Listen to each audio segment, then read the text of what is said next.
السلام علیکم۔ رابیل کی ڈائری میں اپنے تمام سننے والوں کو خوش آمدید۔ عزیز ویور، درود پاک پڑھنے کے بے شمار فضائل و برکات ہیں، تو آئیے ایک بار محبت اور عاجزی سے درود پاک پڑھ لیتے ہیں۔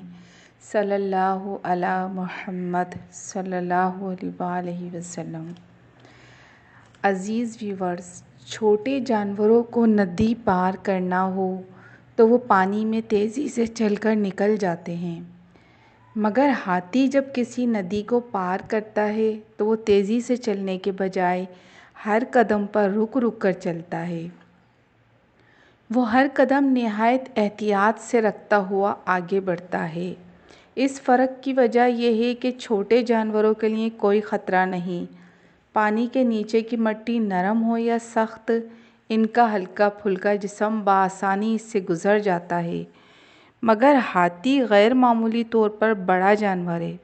بھاری جسم کی وجہ سے اس کے لیے خطرہ ہے کہ نیچے کی مٹی اگر نرم ہو اور اس کا پاؤں اس میں دھنس جائے تو اس کے لیے اس سے نکلنا سخت مشکل ہو جائے گا۔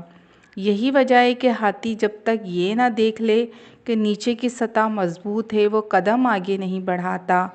ہر بار جب وہ قدم رکھتا ہے تو اس پر اپنا پورا بوجھ نہیں ڈالتا۔ وہ ہلکا قدم رکھ کر پہلے اس کی نرمی اور سختی کو آزماتا ہے، اور جب اندازہ کر لیتا ہے کہ زمین سخت ہے، اسی وقت اس پر اپنا پورا بوجھ رکھ کر آگے بڑھتا ہے۔ یہ طریقہ ہاتھی کو کس نے سکھایا؟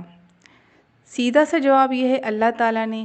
اس کا مطلب یہ ہے کہ ہاتھی کے اس طریقے عمل کو خدائی تصدیق حاصل ہے۔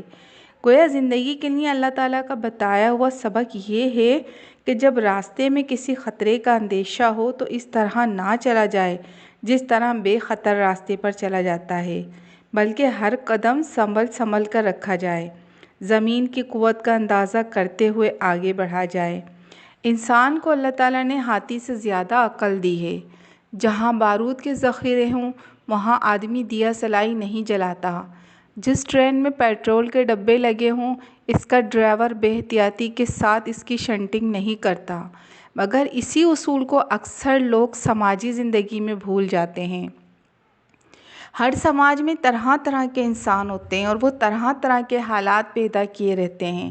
سماج میں کہیں دلدل ہوتا ہے اور کہیں پیٹرول، کہیں کانٹا ہوتا ہے اور کہیں گڑھا۔ عقل مند وہ ہے جو اس قسم کے سماجی مواقع سے بچ کر نکل جائے، نہ کہ اس سے الجھ کر اپنے راستے کو کھوٹا کرے۔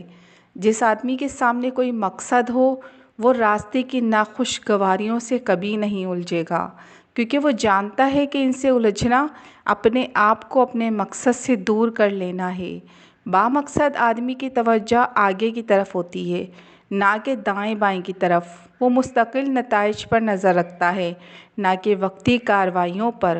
وہ حقیقت کی نسبت سے چیزوں کو دیکھتا ہے، نہ کہ ذاتی خواہشات کی نسبت سے۔ اللہ حافظ۔